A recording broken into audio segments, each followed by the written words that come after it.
The espresso machine hissed. Caliph moved. 2 tables cleared, 1 order placed, no word spoken. Just hands. Just motion. Just the quiet system he had built so carefully over 3 years of working the morning and evening shifts at Harbor Drift Cafe in Port Valmere. Nobody looked at him twice. That was the point. He wore his notebook on a cord around his neck, a small black thing with a worn cover. When customers needed something, he opened it. When they read what he wrote, they either nodded or waved him off. Either way, they forgot him before he reached the counter again. That was fine. Caliph Doss had stopped expecting to be remembered a long time ago. Port Valmere was not a gentle city. It sat between the industrial harbor and 3 mafia territories like a bruise between fingers, always pressed on from every side. The city had rules that no law ever put on paper. Omegas did not speak unless spoken to. Omegas did not own contracts. Omegas did not refuse. They moved through the city like background noise, assigned to families, sold to businesses, transferred between powerful hands the same way property changed owners after a storm. No ceremony. No protest. Just paperwork and a number. Caliph wiped down the counter. The cafe owner, Marvel Bun, a wide man with a permanent sweat line along his collar, stood near the back office pretending to check his phone. He had been pretending for the past 40 minutes. Caliph noticed but said nothing. He never said anything. That was not a choice. That was biology. His voice had never worked properly, not since birth, something his mother had called a quiet gift and everyone else had called a defect. He refilled the sugar dispenser on table 4. A woman with 2 children didn't look up. He moved to table 7. An older man reading a folded newspaper shifted his elbow to block the space Caliph needed to reach. Caliph reached around him silently. The man never noticed. The cafe smelled like coffee and brown sugar and the particular kind of tired that working people carry at the end of a shift. Caliph liked that smell. It was honest. It did not pretend to be anything fancier than what it was. Then the front door opened. Not with noise. With pressure. The air changed first. Something thick and electric moved through the room the way a weather shift feels before rain actually starts. Caliph's hand paused on the sugar dispenser. He turned. 6 bodyguards entered first. Black suits. Earpieces. Eyes moving across the room like searchlights. 2 positioned themselves at the door. 2 moved to flank the booth along the far wall. 2 stood near the counter. Every movement was coordinated, practiced. Then 3 men walked in. Silver hair. All 3. Same height, same broad shoulders, same bone structure down to the jaw. Identical in the way that made people stare and then immediately look away, as if looking directly at them too long cost something. Black suits. No ties. Watches that probably cost more than the entire cafe building. The room responded without anyone deciding to respond. An Omega near the window lowered their head to the table. 2 customers at the bar slid off their stools and moved toward the back without being told. Marvel Bun stepped out of his office, saw who it was, and went completely still. Caliph had heard the name before the way everyone in Port Valmere heard names they never wanted to say out loud. The Triplet Alpha Kings. Varric. Syrian. The Los. 3 brothers who ran one of the most powerful mafia dynasties in the Harbor District. Not separately. Together. Always together. The city had stories about what happened to people who tried to play one against the other. Nobody told those stories more than once. Caliph stood with the sugar dispenser still in his hand. He did not lower his head. Not because he was brave. Because he was looking at something else. Something he had not expected. One of the 3 men, Varric, the tallest, the one whose presence hit the room hardest, had a child beside him. A boy. Small. Maybe 5 years old. Dark eyes. Dark hair. Pressed little suit that someone had clearly put effort into. And the child was trembling. Not scared of strangers the way most small children got nervous in crowds. Trembling the way someone trembles when they have been crying for a long time and the crying finally stopped but the body hadn't caught up yet. Caliph's chest pulled. He set the sugar dispenser down quietly. The child sat down next to Varric in the large corner booth. A bodyguard placed a menu on the table. Nobody moved toward them. The two other waitstaff on shift had both found reasons to be somewhere near the back kitchen. Marvel Bun had not moved from his spot near the office doorway, but his color had changed significantly. Caliph looked at the child again. The boy stared at the table. His hands were folded in his lap and he was still shaking. Hi viewers. Have you ever seen a child that sat in public and felt like you had to do something even when nobody else would? The alpha pheromones pressed against the room like a hand pushing down. Heavy. Suffocating. Any other Omega in Port Valmir would have stayed exactly where they were, eyes down, body still, waiting for the powerful men to leave. Caliph looked at the small, shaking child one more time. Then he picked up a clean tray, and he walked toward the corner booth. Because something about that boy's silence looked familiar, and Caliph Doss understood silence better than most. What he did not understand yet was why Marvel Bun. The moment Caliph took that first step forward, turned back to his office and quietly closed the door, like a man who had already made a decision, and did not want to watch what happened next. The child did not look up. Caliph stopped 2 feet from the table. He could feel it now. Close. The alpha pressure from the 3 men was not just heavy, it was layered. 3 separate sources of dominance stacked on top of each other like heat coming off asphalt in summer. His lungs registered it. His pulse registered it. Every Omega instinct he had fired at once, all of them saying the same thing. Back up. Head down. Walk away. He did not walk away. He looked at the boy. The child's small hands were still folded in his lap. He hadn't touched the menu. Hadn't looked at the table settings.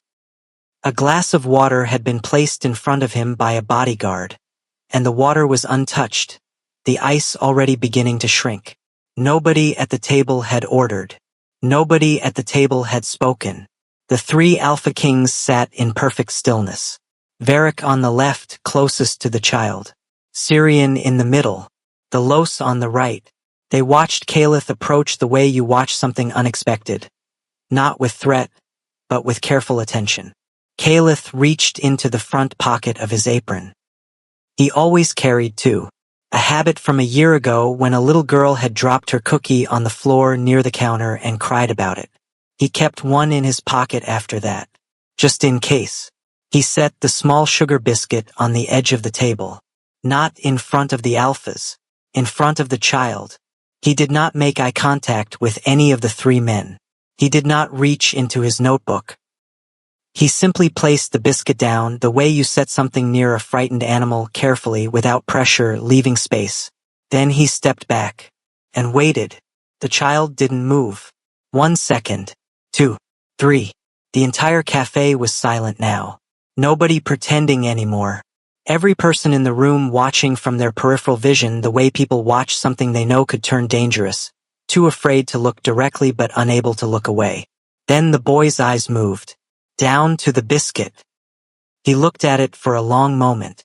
He reached out, slowly, carefully, like something being offered might still be taken back. He picked it up and bit into it, and for the first time since he walked through that door, the trembling in his small shoulders stopped. He chewed, slowly. His eyes closed once, then opened. He looked up at Caliph and smiled. It was a small smile, quiet. The kind that lives on a child's face before the world teaches them to hold their expressions back. Genuine and unguarded and gone in a second, but fully real while it lasted. The room went still in a different way. Not the tense stillness from before. Something else. Heavier. Like the air before a sky changes color. Because people in Port Valmir knew about the child. Everybody knew, though nobody talked about it loudly. The Triplet King's ward. A boy who had not spoken to anyone outside of the 3 brothers in over 7 months. Not to staff. Not to bodyguards. Not to the parade of therapists and specialists their security team had reportedly brought in from 3 different cities. He did not respond to strangers. He did not smile at strangers. Not once in 7 months. until a mute cafe worker set a biscuit on a table and stepped back. Caliph looked at the boy. Just looked at him, soft and even, the way he looked at most things, without urgency, without agenda. The child held the biscuit with both hands now and ate it with the kind of focus only small children manage. Then Caliph felt it. A shift in pressure. He looked up. Varric was looking at him. Not the way the room had been looking at him, sideways and nervous. Not the way Marvel looked at him, through him, past him, the way the cafe owner had looked at Caliph for 3 years without once actually seeing him. Varric was looking at him directly. His silver eyes were steady. His expression had not changed exactly, but something behind it had. A door had opened somewhere behind those eyes, just a crack, and what came through it was not anger. It was not irritation.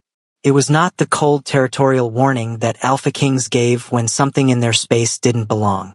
It was interest, precise, focused, the kind of interest that comes when a person sees something they did not plan to see and cannot immediately explain. Syrian, seated in the middle, tilted his head slightly. The Los, on the right, had both hands flat on the table now and was watching Caliph's face with an expression that Caliph could not read at all. The child finished the biscuit. He looked up at Caliph one more time. Then he tugged very lightly on the sleeve of Varric's jacket and pointed at Caliph. Varric's expression shifted again. Still controlled. Still impossible to fully read. But his jaw moved once, like he was processing something that arrived without warning. He looked at the child, then back at Caliph. His voice, when it came, was low. Quiet in the way powerful things go quiet when they are paying full attention. "What is your name?" It was not a question with a rising tone.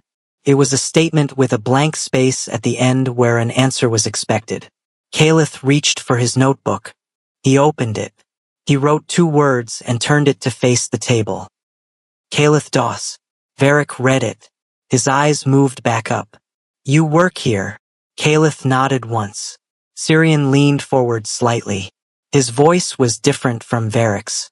Smoother, like something practiced. "You're not afraid," he said. It was an observation, not a compliment, not a challenge. Just a fact being placed in the room to see what happened to it. Caliph looked at him. He wrote in his notebook again. Turned it. He was hungry. 3 words. That was it. The table held that for a moment. Then the Los exhaled slowly through his nose, and for 1 second, something shifted in the pressure filling the room. Not completely, but enough. The smothering weight of 3 alpha dominance pheromones lifted, just slightly, like a window cracked open. It was so small a change that no one else in the cafe likely registered it. But Caliph registered it immediately, because that kind of release was not reflexive. That was intentional. One of the most feared alpha kings in Port Valmir had just deliberately lowered his pheromone pressure in response to a mute cafe worker with a sugar biscuit. Caliph did not understand what that meant yet. He would, but not tonight. Tonight, the child tugged Varric's sleeve again, softer this time, and pressed his small head against the alpha's arm. And Varric placed one large hand gently over the boy's dark hair, and did not take his eyes off Caliph. Back in the corner near the office, Marvel Bun was still behind his closed door. On his desk was a phone call he had already taken, and a number that had already been wired. The cafe closed at 10. Caliph wiped the last table, stacked the chairs, clocked out on the old punch machine near the back door, and walked home through the harbor district the way he always did. Head slightly down, pace steady. Taking the long street instead of the alley, not because the alley was dangerous, though it was, but because the long street had a bakery that left their exhaust fan running all night, and the smell of bread and warm sugar at 10:30 in the evening was one of the few things that made the walk back feel like it belonged to him. He lived in a 3rd-floor walk-up on Marsh Terrace. The building had no elevator. The hallway light on the 2nd floor had been out for 11 months. The landlord had a policy of replacing things the day after someone moved out and not a day before. Caliph had stopped expecting that to change. He unlocked his door, pushed it open, reached for the lamp switch. stopped. The lamp was already on. Not because he left it on. He never left it on. He was careful about the power bill the way people who count every dollar are careful about everything small. He stepped inside slowly. Nothing appeared moved. His small kitchen was as he had left it. The dish rack had 2 cups and a bowl. The counter was clear. His worn couch had the same pillow he had left in the corner of it. But on the table, the small round table he ate at and sometimes used to write in his personal notebook, the one with the green cover, not the work one, there was a folder. Thick, legal-sized, the kind that came from an office, not a printer at home. He crossed the room. He picked it up, opened it. The first page was a contract, typed in tight formal language that ran down the page in dense paragraphs. Caliph had seen Omega contracts before. Every Omega in Port Valmir had seen one at some point, usually theirs. The language was always the same: transfer of designated status, legal binding clause, right of use and assignment. The words dressed the transaction up in corporate language, but the transaction was always the same. A person being handed to someone else. His eyes moved to the line near the top. Designated Omega, Caliph Doss. His own name. He read it again. His name. His pulse climbed. He flipped forward looking for the seller field, which would tell him who filed the contract and activated the transfer. The line was there. He read it twice. Marvel Bun, the cafe owner. Caliph stood very still. 3 years. 3 years of arriving early, staying late, covering shifts, communicating through a worn notebook without complaint. 3 years of being the employee Marvel never thanked and never fired because Caliph was reliable in the way that silent things are reliable. They stay. They work. They don't ask questions. And Marvel had sold him. Caliph turned to the buyer field. The line was blank. Not unfilled. Blank. As in, someone had deliberately removed the information, printed the contract with the buyer line blacked out in heavy ink. Which meant the buyer had power enough to demand privacy. Which meant this was not a routine transfer. He lowered the folder. His hands were not shaking. That surprised him a little. His chest felt tight, but his hands were steady. Maybe because some part of him had always understood that his safety in this city had a ceiling. That it was borrowed stability, not built stability. That at some point, Port Valmir's rules would apply to him the same way they applied to every other Omega who had thought they were too small to matter. The price field was not blacked out. He had not read it yet. He looked now. He read the number. He read it again. It was not a normal Omega transfer sum. Normal transfers ran between 5 and 15,000. Enough to clear a debt, cover a season of losses, satisfy a creditor. This number had 6 figures. Before the comma, he set the folder on the table. His mind moved through it carefully. Marvel had been stressed for months. The cafe had fewer customers than it used to. Marvel never talked to Caliph about business, but Caliph watched, and what he watched told him enough. The supply invoices had been cut. The good coffee blend had been replaced with a cheaper one 3 months ago. 2 of the 4 staff had been let go quietly. Marvel was in trouble. Deep enough trouble that someone had offered him a number so large he had said yes before thinking through what yes meant. Or maybe he thought through it completely. Maybe that was worse. Caliph folded the contract and placed it back in the folder. He looked around his apartment. The lamp light, the 2 cups in the dish rack, the green notebook on the table beside the folder now. Then he heard it. A knock. Not the way neighbors knocked. Those were loose, casual 2-3 taps. This was a single knock. Firm. Deliberate. The kind of knock that did not carry a question inside it. He walked to the door. He put his hand on the knob. He did not open it yet. Through the thin wall he heard it. A low sound from the street below. He crossed to his window instead and looked down. 3 black SUVs. Parked in a row along Marsh Terrace like they were always meant to be there. Engines off. Doors opening. And 3 men stepped out onto the sidewalk. Silver hair. Black suits. Caliph opened the door before the second knock came. He did not know why he opened it. He knew who it was. He had just watched them step out of 3 black SUVs from his window. Every Omega in the city knew what the Triplet Kings showing up at your door meant. It meant something had been decided above you, without you, and you were the last person to hear about it. He opened the door anyway, because the folder on his table had already told him the decision had been made. Standing in the narrow hallway were Varric, Syrian, and the Los, 2 bodyguards visible in the stairwell behind them. The hallway was not built for 3 large men to stand in comfortably, but they stood as if the space had expanded to fit them, the way powerful people move through small spaces without apologizing for taking up room. They were not in the same black suits from the cafe. Different ones. Equally precise. Varric had his hands at his sides. Syrian had one hand loosely in his jacket pocket. The Los looked past Caliph into the apartment briefly, a single sweep, cataloging. Caliph stepped back. Not because he was asked, because it was his apartment and he was choosing to let them in, and the difference between those 2 things mattered to him even if it mattered to no one else. They entered. The apartment felt smaller immediately, not just because of size, because of pressure. The alpha pheromones filled the space the way smoke fills a closed room. Not aggressively, but completely. Caliph stood near the kitchen counter.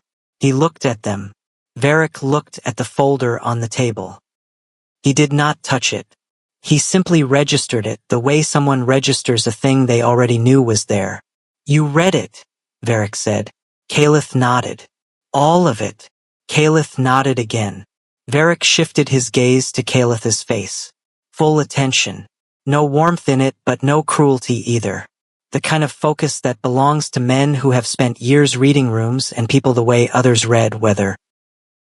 Then you understand your position. Caliph reached for the notebook around his neck. He wrote. He turned it. I understand someone sold me. I don't understand why you're here personally. Syrian looked at the notebook, then at Caliph. We handle things ourselves. That told Caliph something. Not everything, but something. Varric moved to the table. Not to sit. He stopped beside it, facing Caliph from across the small kitchen space. I have a question, he said. One question. He paused. Something in that pause was not intimidation. It was more careful than that. Why did you feed my son? The room held that. Caliph looked at him. He did not look away. He reached for the notebook. He wrote. He turned it to face the room. He looked hungry. 3 words. The same 3 he had written at the cafe. Because that was the whole answer. There was no strategy inside it. No calculation. A child looked hungry and Caliph had something in his pocket that could help. That was it. That was the complete transaction. Syrian read it. His expression shifted slightly. Not dramatically. Just a small recalibration like a man adjusting an estimate he had walked in with. The Los looked at the notebook for a longer moment than the others. Then something happened that Caliph did not expect. Syrian exhaled slowly, and the pressure in the room dropped. Not completely, but a measurable drop. Like 2 levels of a building disappearing from a structure that was still standing. Syrian had lowered his pheromones. Deliberately. This was the 2nd time tonight a member of the Triplet Kings had done that. In Port Valmir, Alpha Kings did not reduce their pheromone pressure around Omegas. The social hierarchy ran entirely on that pressure. It was how authority was communicated without words. Lowering it voluntarily in the presence of an Omega was not common. It was almost unheard of. Caliph noticed. He said nothing because he could say nothing. But he noticed. The 3 men exchanged a look. Brief. Something passed between them in that look that Caliph couldn't read. A conversation without language. The kind that happens between people who have been close for so long that sentences became optional. Varric looked back at Caliph. His jaw moved once. You're not afraid of us, he said. It was the same observation Syrian had made at the cafe. But Varric was not making an observation. He was asking a question inside a statement. He was asking why. Caliph thought about it. He wrote slowly this time, turned the notebook. Being afraid doesn't change the room. Varric read it. Something moved through his expression. Not softness exactly, too controlled for that. But the door behind his eyes opened a little wider than it had been before. Then the los moved. He reached into the inside pocket of his jacket. He placed something on the table. 2 documents. Cream paper. Heavy stock. Formal seals at the top that Caliph had never seen in person but recognized immediately. Marriage certificates. Both of them. Blank on the signature lines. But everything else was already filled in. The names were already there. His name was already there. Caliph looked at the documents. Then at the los. Then at Varric. Then at Syrian. He waited for an explanation. Because there had to be an explanation. Omegas in Port Valmir were not married. They were assigned, transferred, contracted. The idea of marriage between a mute cafe worker and 3 Alpha Kings was not a real thing that existed in the structure of this city. Varric picked up one of the certificates, held it in both hands. Read it once as if confirming what he already knew was there. This city does things one way, he said quietly. We do things a different way. Syrian added nothing. The los said nothing. But both of them were looking at Caliph with the same careful, measuring attention. Like men who had already made their decision long before they knocked on the door, and were now simply waiting to see what Caliph would do with the weight of it. The room was completely silent. Caliph looked at the 2 marriage certificates on the table. He looked at Varric. He looked at Syrian. He looked at the los. He looked at the certificates again. None of this fit inside the Port Valmir he had lived in for 23 years. Not a single part of it. He knew how this city ran. He knew how Omegas moved through it. They were currency. They were assets recorded in files and transferred between powerful names the way land transferred at auction. The paperwork was always clean because clean paperwork made the transaction easier to defend. Marriage was not in that system. Marriage implied a choice was being made by both sides. Omegas in Port Valmir did not get choices. He reached for his notebook. He wrote 1 line, turned it. Not accusatory.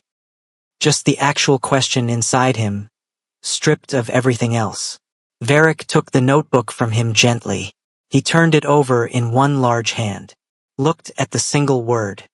His thumb pressed against the edge of the page slightly as he read it. Because what you did at the cafe mattered, he said. Caliph waited. Darian has not responded to a stranger in 7 months. Varric set the notebook back on the table in front of Caliph.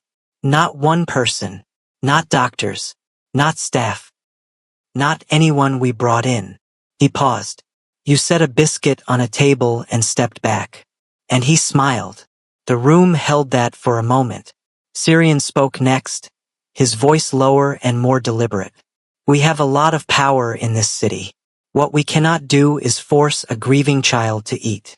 The los said nothing. He was watching Caliph's face with the same quiet intensity he had worn since arriving. Reading something. Caliph wasn't sure what. Caliph picked up the notebook. He wrote, That still doesn't explain marriage. You could have hired me. Syrian almost smiled. It didn't fully arrive, but it came close enough to change his face. We thought about that, he said. The city's council would remove you within 3 days. A hired Omega on our estate has no protection. A contracted Omega has limited protection. There is one legal status in Port Valmir that places a person fully under our authority and outside the council's reach. Varric picked up one of the certificates. This. Caliph looked at the document in Varric's hands. The weight of the room changed. Not heavier, different. Like a pressure had shifted direction. He understood the logic. He could follow it. The Triplet Kings had a child who needed something they couldn't provide. Caliph had provided it by accident. The only way to protect that resource from the political machinery of Port Valmir was to bind it to them legally, with the strongest binding available. He was the resource. He understood that. He was not angry about it. Being angry required expecting something different, and Caliph had stopped expecting different a long time ago.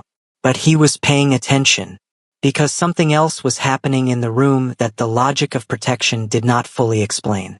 The three men were watching him, not with the detached focus of powerful people cataloging an asset, with something more careful.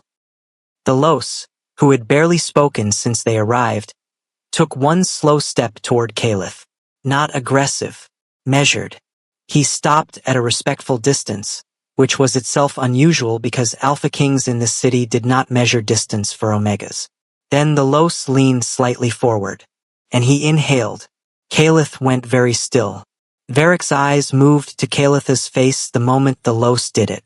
Syrian's posture shifted just slightly, the way a person's posture shifts when they're bracing for something. Because scent recognition between an Alpha and an Omega was not something that happened casually. It was biological, involuntary, a deep instinct that predated every mafia structure and every legal contract in Port Valmir. When an Alpha recognized an Omega's scent at that level, it meant something that no amount of power or politics could override. The Los straightened slowly. He looked at Varric. Something passed between them that Caliph couldn't translate. But the room felt different after it, charged in a way it hadn't been 30 seconds ago. Varric turned to Caliph. He spoke quietly. Sign one. Not both. One is enough to be legally binding tonight. Caliph looked at the certificates. He looked at the pen Varric placed beside them. His entire life was in this apartment. 2 cups in the dish rack. A green notebook. A lamp he never left on. A job that had just ended in the worst way possible. A city that had never once seen him as anything other than background. And 3 men he had met 4 hours ago were asking him to sign his name beside theirs. He picked up the pen. His hand moved, and then he stopped, because he looked up. All 3 of them were watching his hands. Not his face. His hands. With an expression that Caliph had only ever seen on one other face in his life. And that was the small boy in the cafe who had looked at the biscuit before deciding whether to take it. Like men who wanted something so badly they were afraid to let it show. Caliph looked at them. He looked at the certificate. He signed. And in the back of the room, near the window, none of them noticed the glow of a phone screen from the street below. 3 floors down. A man in a dark jacket had been watching the window. And now he was typing. Fast. Comment below. If you were Caliph, would you have signed that certificate? The gate opened before the SUV fully stopped. Caliph watched it through the tinted window. Black iron. Tall enough that the top disappeared past the edge of his view. It swung inward slowly, and the vehicle moved through it, and the gate closed behind them, and just like that, Port Valmir's harbor district and everything in it was on the other side. The estate came into view a moment later. He did not have a word for it. He had seen large buildings before. The Mafia Dynasty towers along the waterfront. The glass commercial blocks near the port. The old colonial-style houses in the upper district that wealthy families had owned for 3 generations. This was none of those things. The main house was stone. Old stone, the kind that didn't get put up anymore, gray and dense and permanent. 3 floors. Wide wings extending on both sides. Every window lit. The drive curved through grounds that had been landscaped with the kind of precision that took a full-time crew to maintain. 2 fountains. Dark hedges cut into clean geometric walls. Stone paths branching off toward structures he couldn't identify in the dark. It looked like a place that had never once worried about being taken. Caliph sat very still in the back seat. Darian was asleep against Varric's arm. The boy had been awake when they left Marsh Terrace, sitting quietly in the 3rd SUV with a bodyguard Caliph hadn't seen before. But somewhere in the drive, the child had tilted against Varric's side and gone under without ceremony, like a small thing that had finally found the right weight to rest against. Varric had not moved, not once during the drive. His arm had stayed exactly where it was, and he had looked straight ahead, and his face had been unreadable, but his arm had not moved. Caliph noticed that. He noticed everything. It was what silence gave you. When you couldn't add to a room with your voice, you learned to read it instead. The SUV stopped. A bodyguard opened Calith's door. He stepped out onto the stone drive. The air here was different from the harbor district. Less salt. Less diesel. More land, more space, the kind of quiet that came from having enough property around you that the city noise couldn't reach. He had one bag. He had packed it in 7 minutes while 2 bodyguards stood in his hallway and Syrian waited near the door with the patience of someone who had waited on much larger things. One change of clothes. His green notebook. A charger. The black work notebook out of habit. A photograph he kept in the back of a drawer that he did not examine while packing. One bag. That was everything Calith Doss owned that mattered. A bodyguard reached for it. Calith held on. The bodyguard looked at him. Calith looked back. The bodyguard let go. Small thing. Didn't matter to anyone watching. But it mattered to Calith, and he was the one carrying the bag, so that was enough. Inside, the house was warm. That was the first thing. Genuinely warm. Not the dry managed heat of a commercial building. Actual warmth that came from the size of the rooms holding it. The entry hall had ceilings that went up further than he expected. Dark wood floors. A wide staircase. Staff moving efficiently along the far corridor without making eye contact with anyone in the entry. They were taken to a room on the 2nd floor. His room. That itself was strange. His room implied a room assigned specifically to him, not a staff quarters, not a side space near a utility area. This was a proper room. High ceilings. Wide bed. A window that faced the south garden. A writing desk along one wall with a lamp already on. Calith stood in the center of it for a moment. He looked at the desk. He looked at the window. He set his bag down on the chair near the door. Then Darian appeared.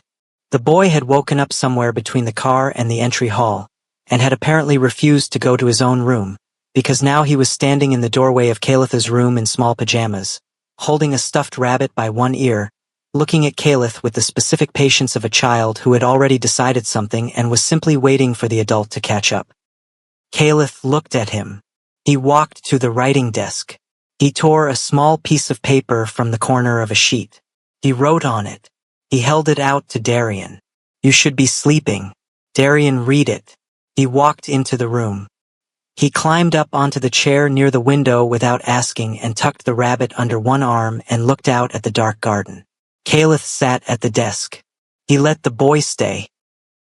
He did not fully understand yet what kind of household he had entered, what the rules were, how much of his day would belong to him and how much would belong to the 3 men who had brought him here. What he understood was one child sitting quietly near a window, and that was enough to work with for tonight. But on the far side of the estate, in the security operations room, a message was coming through on a private encrypted channel. The head of estate security, a man named Braddock Feel, read it twice. His jaw tightened. He did not respond immediately. He looked at the estate cameras on the monitors in front of him, found Calith's room, watched the still image of a boy in a chair and a man at a desk. Then he reached for a second phone, because the Mafia Council did not send messages twice. And this one had come with a deadline attached. Remove the Omega before the bond forms. You have 72 hours. The glass broke at 2:14 in the morning. Not a window, something smaller. A motion sensor panel on the east garden wall, cracked precisely to disable the alert without triggering it. Whoever did it knew the system, knew the exact panel, knew the exact frequency. That was the first problem. The second problem arrived 11 seconds later when 3 figures crossed the garden in full dark, moving low and fast, cutting toward the house's east service entrance. They were inside before the first internal alarm fired. Calith woke up when Darian's hand grabbed his arm. He had fallen asleep at the desk. He didn't remember it happening. The lamp was still on. His green notebook was open in front of him. Darian was standing beside the chair, no longer sitting by the window, pressing both small hands around Calith's forearm with a grip much stronger than a 5-year-old had any right to have. The boy's eyes were wide. He pointed at the door. Caliph was on his feet before the thought fully formed. He moved Darian behind him. Then the door to his room opened hard. Not broken open, unlocked from the outside, key or override, and pushed with force. A man in dark clothing stepped through. No uniform, no estate insignia. One hand already reaching. Caliph through the desk lamp. Not a plan, a reaction. The base of it was solid, and it crossed the distance fast, and it caught the man across the left shoulder hard enough to make him step sideways and lose half a second. Half a second was enough. Varric came through the door from behind the intruder. That was the only word for what Caliph watched next. Varric moved through the room the way a force of nature moves, not thinking about obstacles, just removing them. The intruder turned and was on the ground before Caliph fully registered the sequence of movements that put him there. One bodyguard followed through the doorway, then another. The man on the floor was zip-tied in under 30 seconds. Syrian appeared at the doorway next. He scanned the room. His eyes found Darian first, then Caliph. Something in his face shifted when he confirmed both of them were standing. "East wing is clear," a bodyguard said from the hall. "Service entrance?" Varric said, not looking away from the man on the floor. "Two more. Contained." The Los stepped into the room last. He looked at Caliph directly. His gaze moved from Caliph's face down to his hands. Checking. Then back up. He said nothing, but he stayed in the doorway. Darian had not let go of Caliph's arm through any of it. He was pressed against Caliph's side, face forward, watching with those wide dark eyes, not crying, not making a sound, just watching. Caliph put his hand over the boys. Varric looked at the man on the floor. "Who sent you?" The man said nothing. Varric crouched down. Caliph could not hear what Varric said next because it was very quiet, almost conversational. But the man on the floor heard it, and his color changed. He talked. Pause on that. Not slowly. Fast. The way people talk when the alternative becomes unacceptable. He said Caliph's name. He said it was a contract. He said the target was the Omega specifically. Not the child. Not the triplets. Caliph. He said the buyer who originally tried to acquire Caliph through Marvelbun's contract had not accepted the triplets' interference. He said the Mafia Council had authorized removal. He said Caliph was now the most valuable hostage position in the city because whoever held Caliph held leverage over the Triplet Kings. A mute cafe worker. 3 years of invisible shifts and cleared tables and nobody remembering his face. Now the most valuable hostage in Port Valmir. Varric stood up slowly. He turned and looked at Caliph with an expression that was entirely controlled and deeply cold. Not cold toward Caliph. Cold on behalf of him. There was a difference. A very specific difference. And Caliph felt it land in his chest the same way he had felt the boy's smile land earlier that night. Unexpected and real and larger than the space it should have occupied. The intruder was removed. Bodyguards moved through the hall. Syrian stayed near the door. The Los finally stepped fully into the room and crouched down to eye level with Darian. He said something quiet to the boy. Darian looked at him, then looked at Caliph, then nodded once and let a bodyguard guide him toward his own room. Varric was on his phone. Braddock Fiel, the security chief, arrived 2 minutes later. He stood at the door with a tablet in his hand and his jaw in a specific position that meant whatever he was about to say was not going to make the room easier. "I need you to see something," he said. He handed Varric the tablet. Security footage. Varric watched it. His expression did not change. Then Syrian watched it. Then the Los. The footage showed the East Garden panel being cracked. It showed the angle. It showed the approach route the 3 intruders had taken. And it showed, clearly, in the 20 seconds before the breach, a figure near the east wall. An estate security uniform. Opening the gate from the inside. The attack had not come from outside the estate's defenses. It had come through them. Varric set the tablet down on Caliph's desk. He looked at Braddock. "Find him," he said. 2 words. The temperature in the room dropped 3 degrees. Caliph did not go back to sleep. He sat at the desk with the lamp on and the door closed and the green notebook open in front of him, and he did not write anything in it. He just sat, letting the room settle back into itself, letting his pulse do the same. It was 4 in the morning. He could hear the estate moving. Controlled movement, purposeful, bodyguards repositioning, doors opening and closing in the corridor. The specific sound of an organization recalibrating after something went wrong inside it. His hands were steady. That surprised him again, the same way it had surprised him in his apartment on Marsh Terrace when he read his own name on the contract. He did not know what to do with steady hands in an unsteady situation. He had never been trained for this. He had never asked for this. He had set a biscuit on a table and stepped back and somehow ended up in the middle of a power war he had no tools to fight in. But his hands were steady. He picked up the notebook. He wrote, "I am the reason someone came through that wall tonight." He looked at it. He turned to the next page and wrote, "Which means I am the reason Darian was in danger." He closed the notebook. He set it on the desk. He sat with that for a long time. Across the estate, in the main operations room, the 3 brothers were not sitting.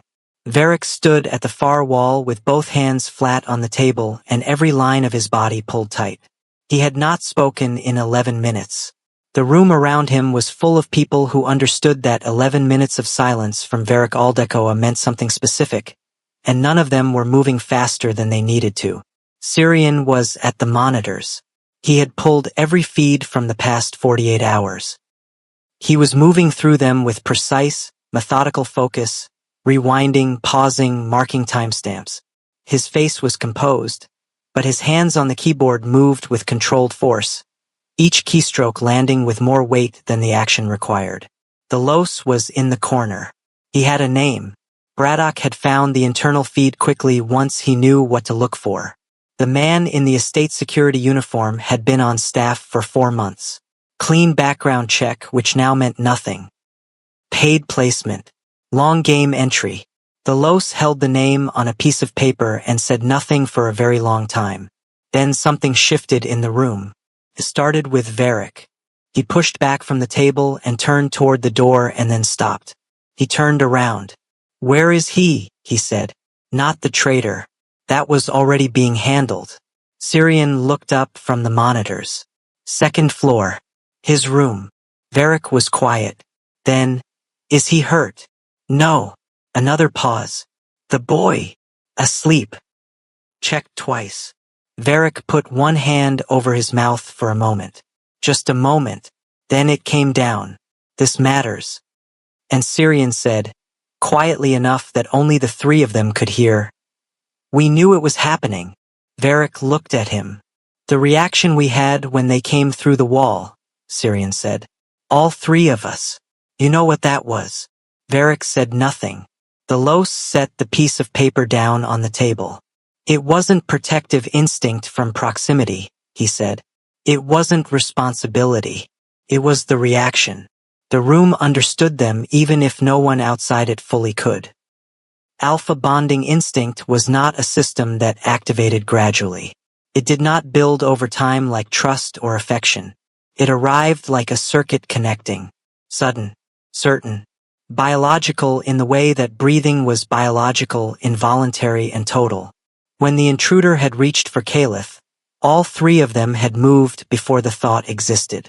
Not because Caliph was under their protection. Because something in each of them had recognized him as theirs. That was the word, not possession. Recognition, the specific deep instinct that said, without asking for permission, without waiting for logic to catch up, "This person belongs with us."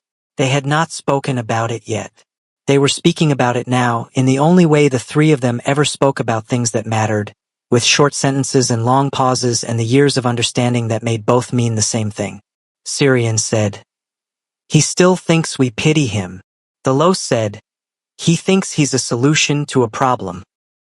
Varric looked at the door. Then he looked at his brothers. And the Los said the thing that had been building since a mute cafe worker set a biscuit on a table and stepped back. He's not just under our protection. A pause. He's our Omega. The room heard it. Varric exhaled once. Slow and controlled. But it came all the way out like something being set down after being carried for longer than it should have been. He picked up his phone. He sent a single message to Braddock. No one enters the second floor without my direct authorization. Then he walked out of the operations room, down the corridor, and up the stairs. He stopped outside Calith's door. He could see the thin line of light under it. The lamp was still on. He stood there for a long moment. Then he raised his hand and knocked. Calith opened the door. He saw Varric. He stepped back. Varric entered the room and closed the door behind him with both hands, carefully, the way you close a door when you don't want the sound to travel.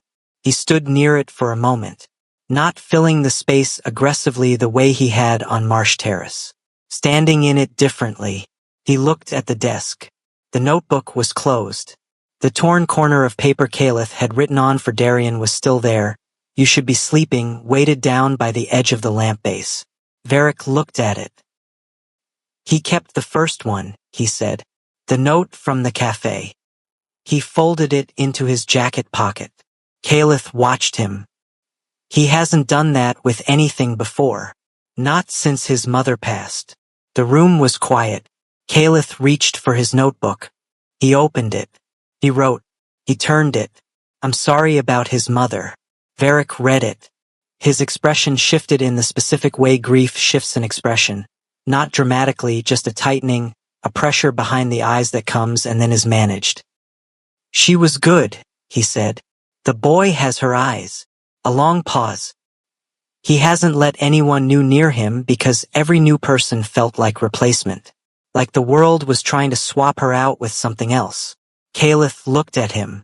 He wrote, I didn't try to replace anything. I just saw he was hungry. Varric read it.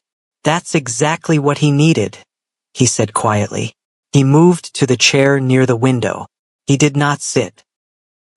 He stood near it with one hand resting on the back, looking out at the dark garden. The fountain was still running, a small sound through the glass. Then his tone changed. The council called tonight, he said, while the security situation was being handled. A formal declaration. He turned from the window. They want you surrendered. They're calling your presence here a destabilizing factor in existing power alliances. They're using legal language, but the translation is simple. They don't want you bonded to us, because if that bond forms, they lose a pressure point. Calith stood very still. We refused, Varric said. He said it the way men say things that are not up for discussion.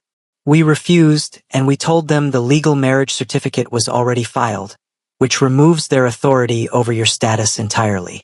And they responded by leaking your location to 2 additional competing families. He looked at Calith directly. There will be more attempts. They will not stop at one. The council has decided that the easiest resolution is your removal from this equation. He paused. And now you know everything. Calith sat down on the edge of the desk. He was not shaking, but something moved through him, heavy and quiet and large. Not fear. Something older than fear. The specific weight of understanding that you have become the reason something terrible might happen to people who didn't choose to be in your radius. Varric, Syrian, Delos, Darian, a boy who had started eating again because of a sugar biscuit. Calith looked at his hands in his lap. Then he looked up. He opened his notebook. He wrote for a longer moment than usual. He turned it. If I leave, does it stop? Varric's jaw tightened. No, he said. The bond instinct is already active. Leaving doesn't reset that. The council knows it. They're not trying to prevent a bond that hasn't started. They're trying to eliminate a bond that's already forming. He walked closer. Not close enough to pressure the space. Just close enough that his voice came down lower when he spoke.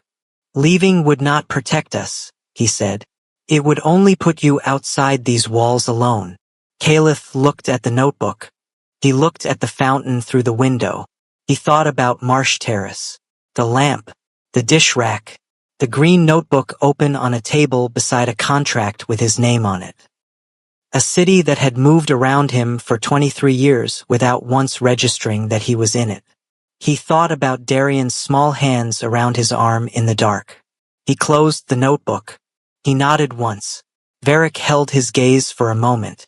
He reached into his jacket pocket. He placed a small folded paper on the corner of the desk, carefully, like something that needed to land gently. Then he walked to the door. "Get some sleep," he said. The door closed. Caliph looked at the folded paper. He picked it up. He opened it. It was a note, written in a child's handwriting. Uneven letters. A drawing at the bottom in pencil, 3 tall figures and 1 smaller one, and a tiny shape that might have been a rabbit. "Thank you for the biscuit." Caliph held it. He held it for a long time, and then he went to the window. He looked out at the estate, the garden, the stone drive, the tall iron gate at the far edge that he could just barely see from this angle, closed, solid, permanent. He breathed. He placed the note on the desk beside his green notebook. He turned off the lamp, and 3 hours later, when the estate was quiet and the guard rotation had just changed and the window on the south wall of his room showed the first thin line of gray that meant morning was coming, Caliph sat up. He turned on the lamp. He opened the green notebook. He wrote for 4 minutes. Then he tore out the page. He folded it. He left it on the desk. He picked up his bag. He walked down the back stairs quietly, past the east corridor, through the kitchen, out the service exit which he had noted the location of when they arrived, because Caliph Doss noticed everything. The morning air hit cold. He walked. He did not look back at the gate. He knew where he was going. He had known since the moment Varric said, "They're not trying to prevent a bond that hasn't started." There was one place in this city where everything had begun. One place where Caliph had always been invisible. And if invisible was what it took to stop the war from reaching the people now sleeping in that house behind him, then invisible was what he would go back to being. He walked through the gray morning. The harbor district waited for him at the bottom of the hill. And the note on the desk said only, "I am not leaving because I want to. I am leaving because some things are worth protecting even when they cannot protect themselves. Thank you for seeing me, even for a little while." The cafe was not open yet. Caliph stood outside on the harbor drift sidewalk in the gray early morning and looked through the glass. The chairs were still up on the tables. The espresso machine was dark. A single overhead light was on in the back near the counter, the kind left on overnight when a building is being managed on a budget that doesn't extend to motion sensors. He put his hand on the door. It was unlocked. Marvel Bun was not there. Maybe gone. Maybe moved on to wherever men who sell their workers go when the transaction doesn't end the way they planned. Caliph didn't know. He didn't spend time on it. He pushed the door open. He walked in. The cafe smelled the same. Coffee and brown sugar and the specific tired warmth of a place that had been running for years on exactly the same rhythm. Caliph set his bag on the counter. He stood in the middle of the room for a moment. No customers. No noise. No pheromone pressure. No legal documents on a table. Just the place he had worked for 3 years, empty and early and quiet. He sat down at the corner table. The large one. The one where they had sat. He placed both hands flat on the surface. He looked at the seat where Darian had been. He breathed. He had been here 40 minutes when the door opened. He did not hear a car. He did not hear footsteps on the sidewalk. The door simply opened, and cold morning air came through it, and 3 men walked into Harbor Drift Cafe at 6:47 in the morning looking like they had not slept. Varric, Syrian, Delos, no bodyguards, just the 3 of them. Black coats over the same clothes they had been wearing the night before. Varric's jaw was set hard. Syrian's eyes swept the room and found Caliph immediately and did not move away. The Los closed the door behind them with both hands. Caliph did not stand up. He sat with his hands flat on the table and looked at them. He had expected anger. He had prepared for it. He understood it. He had left without telling them. He had walked past their security. He had disappeared in the middle of a situation where his safety was the exact thing that had been threatened 6 hours earlier. He expected anger. What happened instead stopped every thought he had. Varric crossed the room. He stopped at the corner table. And he went down on one knee. Not a gesture. A full, deliberate, one-knee drop onto the cafe floor. Right there, in the empty room, in front of a mute Omega who had worked in this cafe for 3 years without anyone registering he existed. Syrian moved to the other side of the table and knelt. The Los came to stand at the foot of the table and knelt. 3 Alpha Kings. On the floor of a harbor cafe at 6 in the morning. Calith's throat closed. Not with sound. He had no sound. But something inside his chest locked and pulled tight, and his eyes went hot in a way he hadn't felt since a very long time ago. Varric looked up at him. "We didn't come after you because we own you," he said. His voice was lower than Calith had ever heard it. Not weak. Stripped. Like something with all the performance taken off it. "We didn't save you because we pitied you." He held Calith's gaze and did not move from the floor. "We came because when we woke up and read that note, not one of us could breathe correctly." Syrian spoke. "We chose you," he said. "You didn't ask us to. You didn't perform anything. You walked up to a table that the entire room was afraid of, and you set a biscuit down and stepped back." He looked at Calith directly. That was the moment. That was the one. The Los, who always said the least, said the final piece. "You left to protect us," he said. "We understand that. But you need to understand something." He paused. "You are not a variable in our safety. You are not leverage. You are not a hostage position or a political liability or a contract asset." He looked at Calith with the same steady, reading expression he had worn since the first night. "You are ours, and we are yours, and the council and every family they set against us, and every man they send through every wall we have, none of that changes what is already true." The cafe was completely silent. The overhead light in the back hummed quietly. Outside, the harbor was starting to wake up. Distant sounds. Engines. The first movement of a city going through its morning. In here, none of that existed. Calith looked at the 3 men on the floor in front of him. He looked at Varric, whose face held something that Calith recognized now that he had seen it long enough. It was not authority. It was not the controlled expression of a man managing a resource. It was fear, the specific fear of losing something irreplaceable. He had worn that same expression on his face when he put his hand over the boy's hair and did not move his arm during the drive. Calith reached for his notebook. His hand was not steady this time. It trembled slightly, just slightly, as he opened it. He wrote. He turned it to face them. "I didn't think I was worth the war." Varric read it. He stayed on the floor. "You are worth every war this city has left," he said. Syrian reached forward and placed one hand over Calith's on the table. Warm, firm, the kind of contact that does not ask for anything back. Calith looked down at that hand. He had spent 23 years moving through a city that treated him like background, like furniture that happened to carry trays, like a system that processed orders and cleared plates and never needed to be spoken to directly. Silence had not made him invisible. He had believed that. He had lived inside that belief like a house with no windows. But it wasn't true. Silence had made him the only person in the room still enough to notice a trembling child. The only person calm enough to step forward when the whole room stepped back. The only person whose hands didn't shake when everything around him did. That wasn't invisibility. That was exactly the opposite. The Los rose from the floor. He walked to the back of the cafe without explanation. A minute later, the espresso machine came on. The hiss and pressure of it filled the room. Syrian let go of Calith's hand but did not step back. Varric stood. He looked at Calith for a long moment. Then he held out his hand. Open. Offered. Waiting. Not a command. Not a contract. A choice. Calith looked at it.